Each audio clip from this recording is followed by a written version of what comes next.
Greetings, Kersyl here, and if your answer to the question, what if the creators of the most successful RPG series of all time were to make an MMORPG, isn't, that'd be pretty neat, then you're just lying to yourself. Like it or hate it, the name Final Fantasy is huge, and many a game of that franchise isn't just critically acclaimed or has sold well, no, one of them actually cemented what a JRPG is pretty much expected to be. The very first Final Fantasy. 10 games later, and the developers were onto an MMORPG already, in the year of 2002 to be precise. As such, it was prior to what many consider the granddaddy of the theme park, World of Warcraft. Interestingly enough, it would not be Square's last venture into the MMORPG, as a few years later, Final Fantasy XIV was brought to the world and... fucking sucked. Okay, rudeness aside, people really disliked it. It was horribly optimized, there were lots of fatigue systems in place, there barely was any content, and many zones were simply copy and paste labyrinths. Now this is just from what I read, as I never did play it back then, but when it was announced to relaunch, as I was currently not on a World of Warcraft expansion pack hype train, I decided to check it out, and I didn't like it. Not thinking much of it, I crawled back to WoW and ignored it for years on end. Until now, that is. I wish to give the game another round in the ring and see how well it fares by today's standards. So let us go right ahead and have a look at my first impressions of Final Fantasy XIV: A Realm Reborn.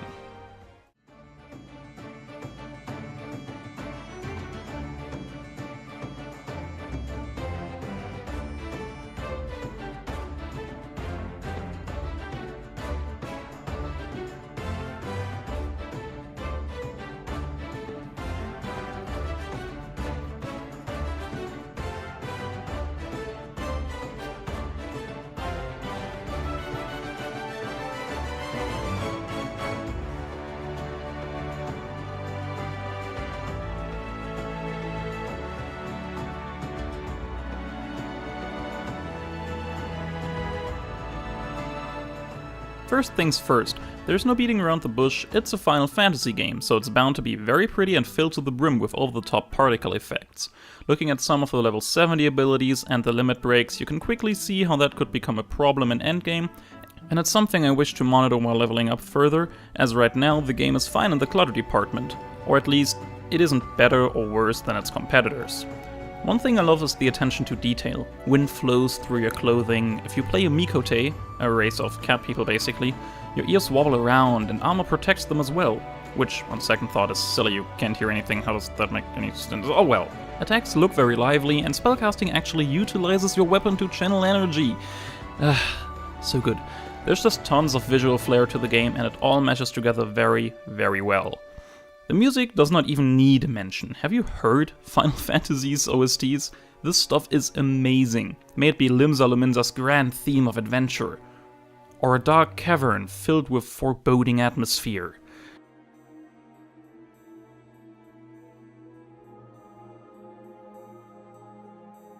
It always fits, it's always catchy, and is never afraid to overshadow something else. I feel like many OSTs of famous MMORPGs like World of Warcraft are victim to that, where they don't have boss themes or victory fanfares at all. Instead they just keep the music of the zone you're going into.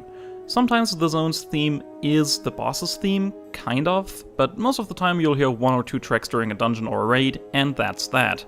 I like atmospheric in the background songs, but for intense boss battles I'd like intense music, instead of just the regular dungeon music. Sadly, this is where I have to nitpick. A Realm Reborn is a bit older than you'd think, and because of that, doesn't look perfect. There's a good bunch of armor clipping, anti-aliasing seemingly doesn't work at all with my AMD graphics card, and the shadows sometimes look a bit funky on lower settings. This is due to my PC not being good and my GPU slowly dying to old age, but it is worth bringing up that while the game isn't all that demanding and lowest settings will run just fine on old machines, it does require an okay-ish laptop or PC at least to not look kind of mushy. Because it does if you have a mediocre PC as I do. Concerning the story, I gotta say it starts off in a very unique and interesting way. Final Fantasy XIV, before it became A Realm Reborn, hosted a huge event where the servers were shut down during a crazy war between the good and the evil side. You fought against the Empire's forces within your main city, which then culminated in a cutscene that showed the entire battleground being wiped out by a huge primal monster, Bahamut.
Now that is how you end your crashing MMORPG. Not just with a bang, but with the biggest, baddest bang imaginable. Really sad that this was because of how people disliked the game, as this is amazing. The attention to detail, it's great, it's awesome. I love this idea of just ending your world to begin a new MMORPG, it's awesome. Your story, personally, begins 5 years after the calamity ended. The Empire is rebuilding as their old emperor is growing old and eternal conflict is tearing at them. You play as an adventurer seeking to make a name for themselves in whatever starting city they may begin. One such city is Ul'dah, a city in the middle of a desertish area, ruled by the Sultanate, who makes the city seem prosperous and kind, when in all reality there is a lot of corruption, greed and disdain amidst the townfolk. It is upon you to gain the Sultanate's trust, and as you do, you become the ambassador of your respective starting city and later on join a group called the Scions. Who summoned Bahamut? What are those visions you keep having? What do they have to do with these blue crystals? All these questions are there from the beginning and serve to start off a very interesting narrative that makes me want to know everything there is to know about the lore-relevant characters in A Realm Reborn. Some people really dislike story-driven MMORPGs, but I for one think, when they're done right, they're great, and man does Final Fantasy XIV A Realm Reborn deliver on that. On a more meta level, the game has tons of well-written dialogue, a good amount of voice acting, and the game in general has a nice amount of cutscenes, all of which are presented in-engine and look pretty decent. A good bunch of that comes from the camera angles, the aforementioned stellar voice acting, and also from the great animation in general.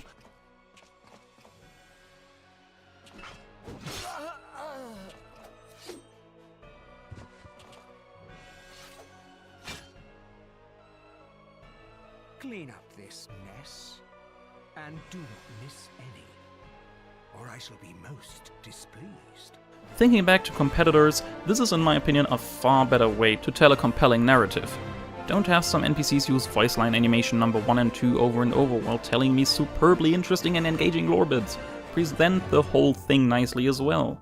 But alas, this is not a comparison video, and I shall leave it at saying that R's way of showing off dialogue between NPCs or yourself and one is pretty neat.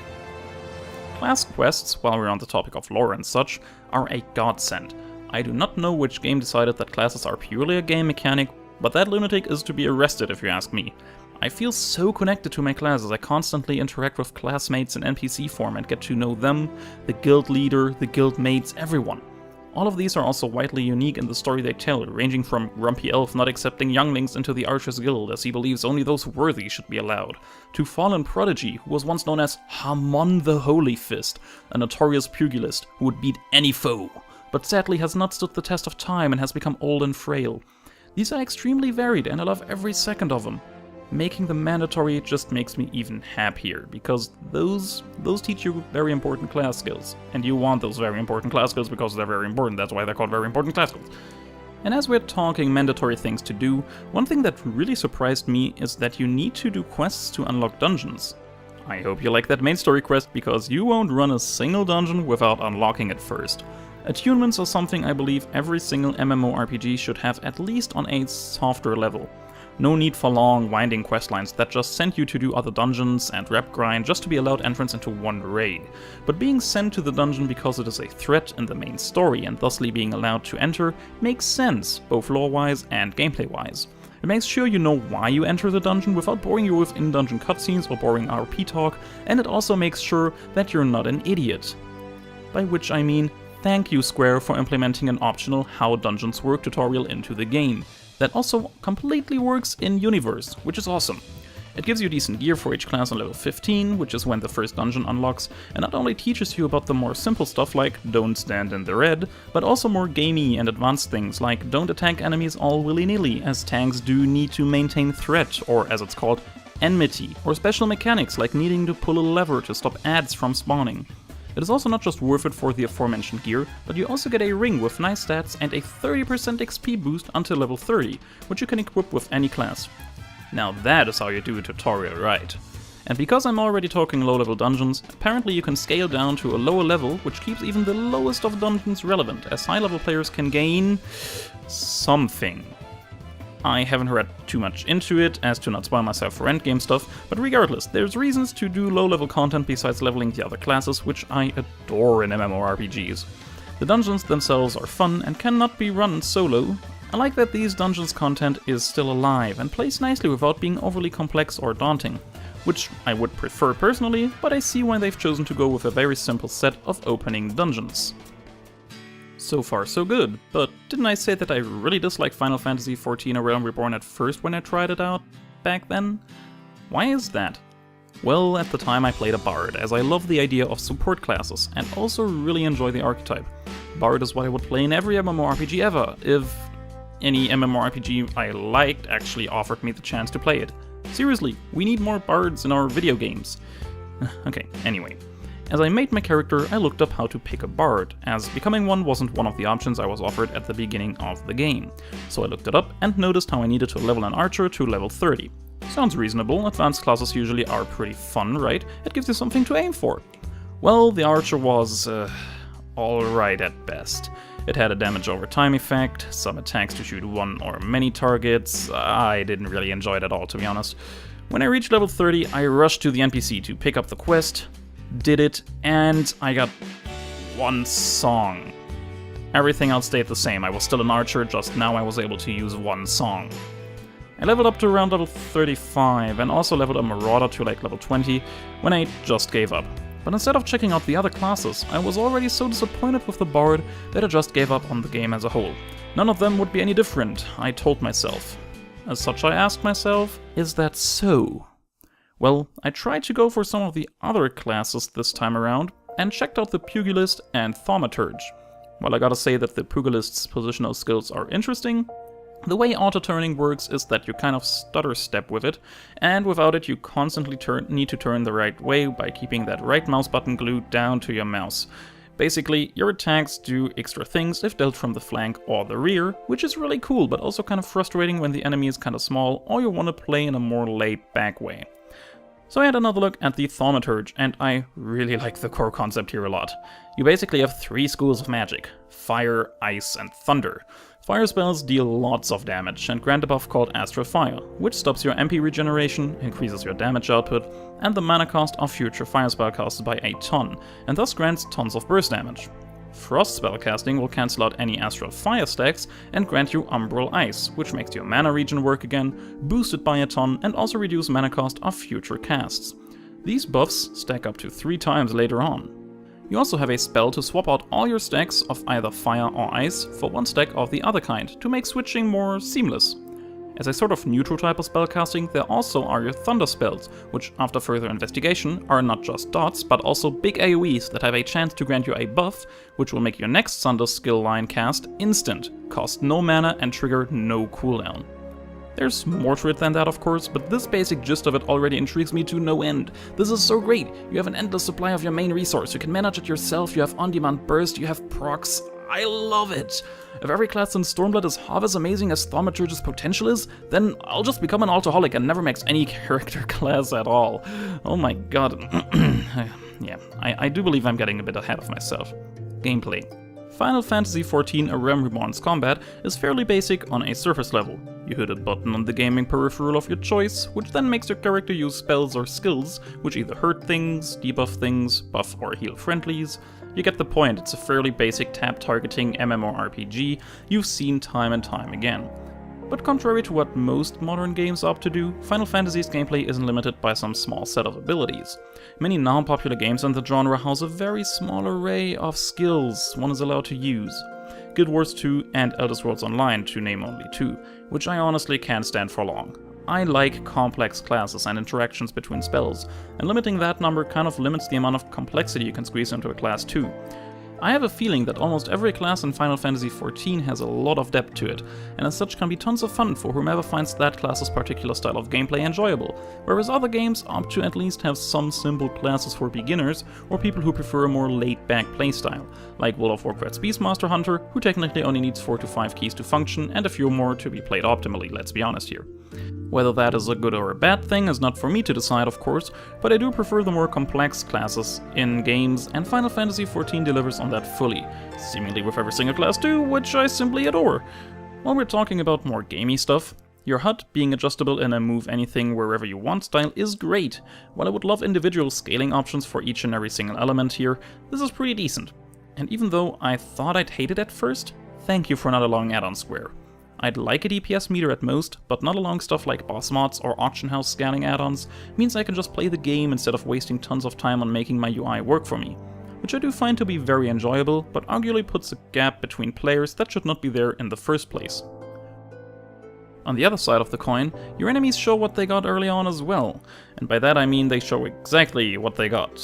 I'm talking telegraphs. They use telegraphs. There's a red zone. Understand in the red zone.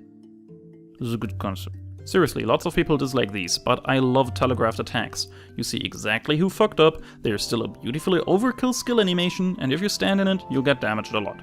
It's clear as day to everyone what these zones mean and that they are to be avoided, and you also know precisely how far you need to move away from the shown attack in order not to get hit.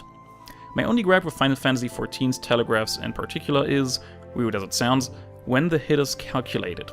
Now, in Wildstar, when a telegraph ends, its animation plays and you get damaged or not, and that's that. In Final Fantasy XIV, when a telegraph ends, the animation then starts, plays out, and when it hits, it will hit you if you stood inside the red area when the telegraph ended, regardless of your positioning afterwards. It's really weird, as that means you can run out of the red zone, wait for it to end, run back in, and the huge fireball will still hit you. On the flip side, if you stood in the red zone, but moved out before the projectile hits you on an animation level, it'll still hit you.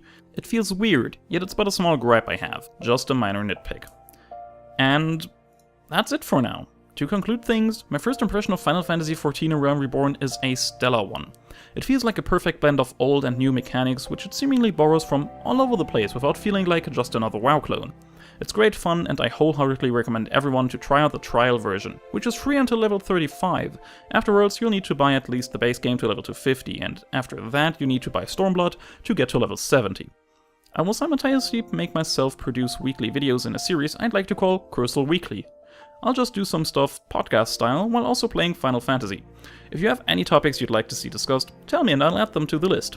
This was Kersyl checking out Square's MMORPG Final Fantasy XIV A Realm Reborn. Hope you enjoyed and look forward to the next part where I look at, well, the entire road to leveling basically. Have a good one!